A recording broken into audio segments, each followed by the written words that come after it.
everyone.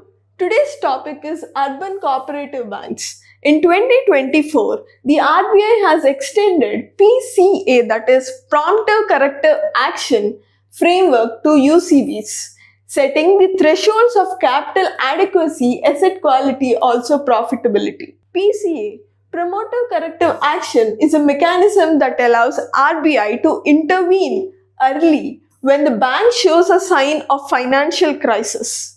UCBs are the subset of cooperative banks in India and primarily operate in urban as well as semi-urban areas. The history of cooperative societies in India starts way back in Cooperative Credit Societies Act of 1904 during the Lord Curzon period and also an amendment in 1912. Since 1966, RBI has been supervising these UCBs along with Registrar of Cooperative Societies. UCBs have to allocate 65% to priority sector lending, and it is aiming to increase to 75% by March 2026. UCBs can open new branches up to 10% or a maximum of 5 branches of the existing number in this financial year for the next financial year. Recently, RBI has allowed UCBs to offer doorstep services,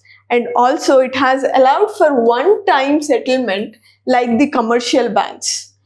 The RBI has introduced the four-tied regulatory framework for UCBs where the deposit size can be up to 100 crores to 10,000 crores. They maintain CRR, SLR and also capital adequacy ratio. Let us solve a question of Prelims 2021. With reference to urban cooperative banks, which of the following statements are correct? They are supervised and regulated by local bodies set up by the state government. No, it is RBI.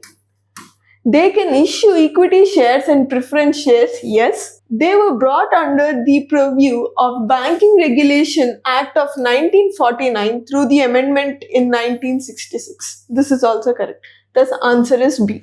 Thank you.